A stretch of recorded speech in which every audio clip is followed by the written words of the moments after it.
Okay, imagine this for a second. You're running a business, maybe a government contractor, a GovCon, right?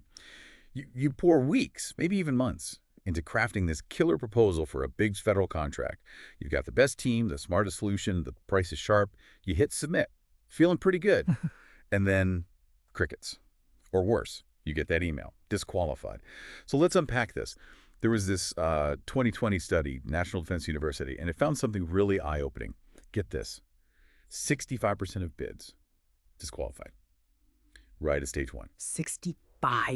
Wow. Yeah, just for lacking the required certifications, almost two-thirds. It wasn't the price, wasn't the brilliant idea. It was missing paperwork, essentially, Yeah. a foundational piece. So our mission today on this deep dive is to figure out what these required certifications actually are. We're focusing on ISO certifications and why they're frankly way more than just a checkbox if you want to compete seriously in government contracting. It's about getting through the door. That's exactly right. Many federal agencies, DoD, civilian agencies, they aren't just looking for someone to do a job. They're looking for partners, vendors who operate according to, well, internationally recognized standards. Why is that so important to them? Because it cuts down their risk dramatically. It signals quality, consistency, and a certain level of operational maturity. Yeah. It builds trust before you even start the work. ISO certifications, they're basically proof you already meet these global benchmarks, like a pre-approved stamp. Okay, so let's start right there with ISO itself. We see those letters, ISO this, ISO that. What actually is ISO? What's its role here? Right. So ISO stands for the International Organization for Standardization. It's this global non-governmental body, and its whole job is developing and publishing international standards, thousands of them. Standards for what exactly? Yeah. For almost anything you can think of, really. Quality, safety, IT security, environmental impact, efficiency, how businesses operate effectively. Think of them as like blueprints for best practices. They create this common language for doing things well, consistently, reliably. Doesn't matter where you are. And it feels like in the GovCon space, lots of companies focus hard on past performance reviews or they try to lowball the price. But the ones who are really winning those big complex contracts, Yeah. things like MAPS, that's the multi-agency pro services one, right? Yep. MAPS or PATSI TS3 for tech solutions. Or Alliant too, the huge IT contract. Yeah. The winners know these certifications are crucial. It's not just a nice to have. Oh, absolutely. It's often the gatekeeper. You don't even get evaluated seriously. Okay. And what's interesting is the variety. There are specific ISOs for different needs. Let's maybe break down the most common ones for GovCon. Yeah, let's do that. Which one's usually first? Well, I'd say the most foundational one is probably ISO 9001.2011. Okay, 9001. What's that about? Quality management systems. It's all about ensuring your business has consistent, repeatable processes for delivering whatever service or product you offer. Think of it like having a documented playbook for everything. Project kickoff, delivery, customer feedback, all of it. So you document procedures, train people. Exactly. You train your staff, you monitor how you're doing, and this is key. You have a system to keep improving. For government buyers, especially for services or consulting, this is huge. It proves you're reliable, you deliver quality consistently, it lowers their risk of getting patchy results. So it's not just about doing a good job once, but having the system to do a good job every single time. Predictability. Precisely. Predictability and reliability. That's 9001. Then, hugely important today, is ISO 27001.2022. Ah, cybersecurity, right. Bingo, information security management. With data breaches, cyber threats. This one's critical, especially if you handle any sensitive government data. It verifies you follow best practices for protecting data.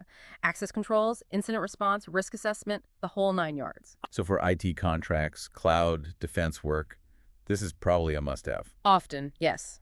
It's frequently mandatory, not just preferred. It aligns with other big federal cyber mandates, too, like CMMC. You really can't ignore this one in those sectors. Okay, so 9001 for quality, 27001 for security. What else comes up a lot, especially in IT? Good question. For IT service delivery, there's ISO 2000 DOOR. This one is specifically about IT service management. It shows you have mature processes for delivering and supporting IT services. Think about the whole life cycle: design, deployment, operation, continuous improvement. Like ITIL, but a formal certification. Sort of, yeah. It demonstrates you manage IT services efficiently and effectively using a structured, proven approach. We see this one required or heavily favored for big IT contracts all the time. Things like CIO SP3, IT3H. The government wants to know you can manage the service well, not just provide the tech. Got it. So that covers quality, security, IT service management. Are there others GovCons might run into? Definitely. A couple more worth mentioning. ISO 45001, that's occupational health and safety. So worker safety. Exactly. Making sure you provide safe working conditions. Super important if you're doing facilities management, construction, field services, anything with physical risk. Shows you care about your people and mitigating hazards. Right. And then there's ISO 14001, which is environmental management. Sustainability. Yep.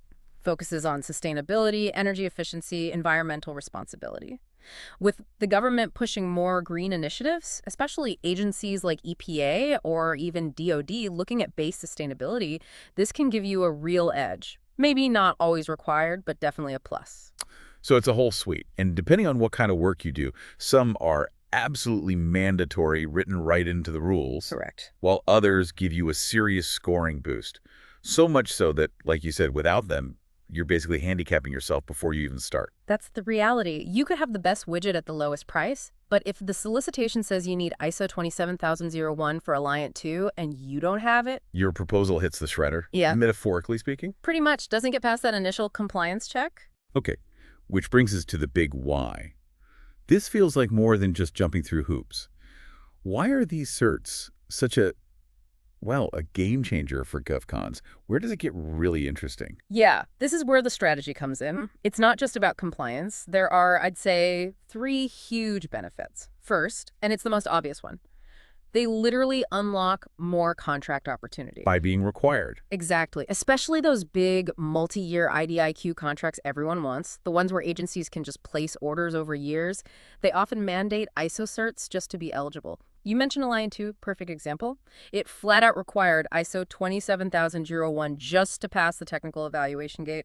No cert, no consideration, full stop. So without them, you're literally locked out of some of the best, most stable government work. You're not even in the game for those opportunities. It's a pre-qualification hurdle you have to clear. Okay, so access is number one. What's the second big benefit? Second, they significantly improve your proposal scores. This is huge. Contracting officers, the people evaluating bids, they use these certifications as a proxy for risk assessment and capability. How so?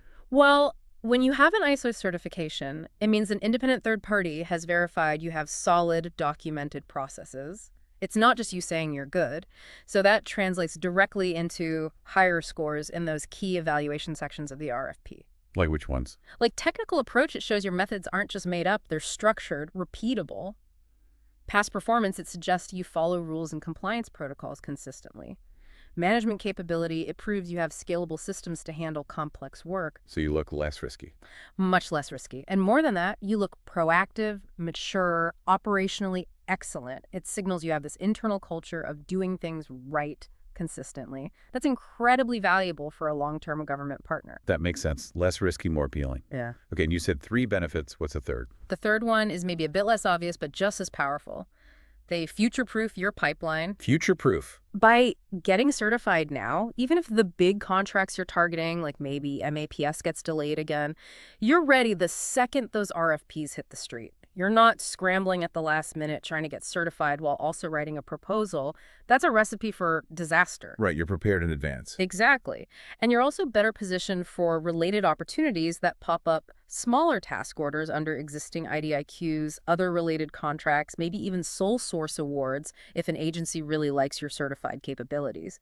It builds this foundation for steady growth.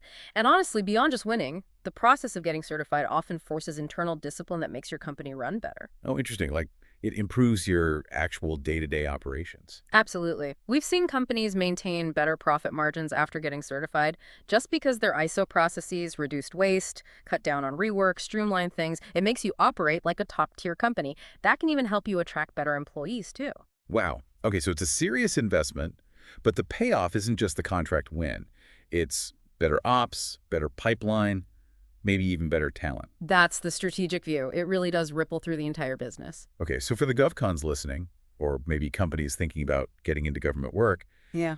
what does this all mean practically? How do you actually do this? There has to be a path, right? Definitely. It's not just theory. There's a clear strategic approach. 3 main steps, I'd say. Step 1, audit your pipeline. Be proactive. Meaning? Meaning regularly check sam.gov, the Federal Opportunity Site. See what solicitations are coming up in your target areas. And don't just look for the word ISO. Note which certifications keep appearing in your sector. Are they always asking for 9001? Is 27001 popping up more for the IT work you want? Look for patterns? Exactly. Patterns and frequency, especially for long-term contracts or recompetes. Also, look at the agency's bigger picture. Are they talking more about sustainability? Maybe ISO 14001 becomes a smart move, even if it's not mandatory yet. This gives you a real roadmap. So anticipate the requirements. Don't just react. Okay, step 1 is audit. Once you know what's needed, what's step 2? Getting certified isn't cheap or fast, right? Right. That's step 2. Prioritize for return on investment. You probably can't or shouldn't go after all of them at once. Generally, we advise starting with ISO 9001. It's the quality foundation, broadly applicable, builds good internal habits. It's a solid starting point almost anywhere. How long does something like 9001 take? Ballpark. It varies a lot by company size and complexity, but you're probably looking at, say, 3 to 12 months.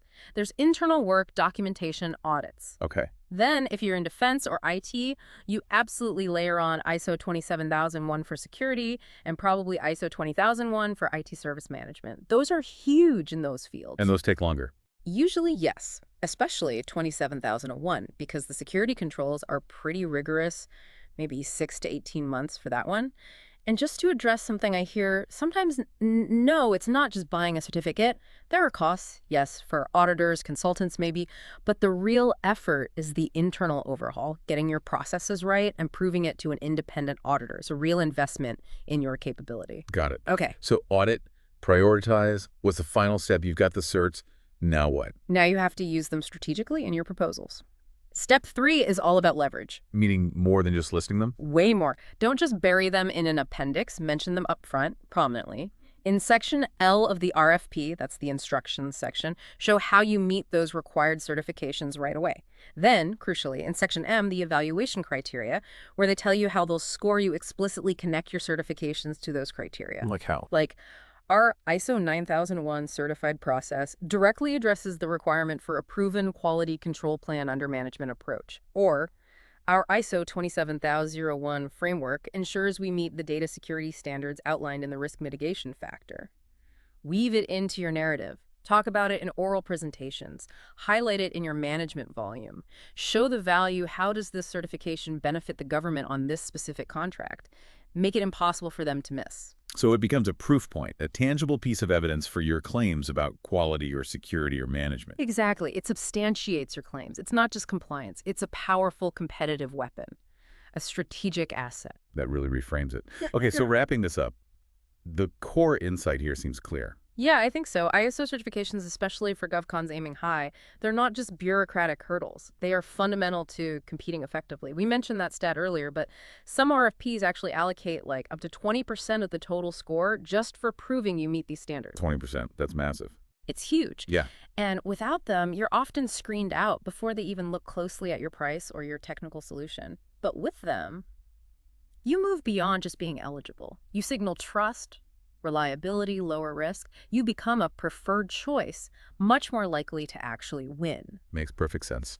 So I guess the final thought is this. Certifications aren't about checking a box anymore. They're really about checking into the winner's circle.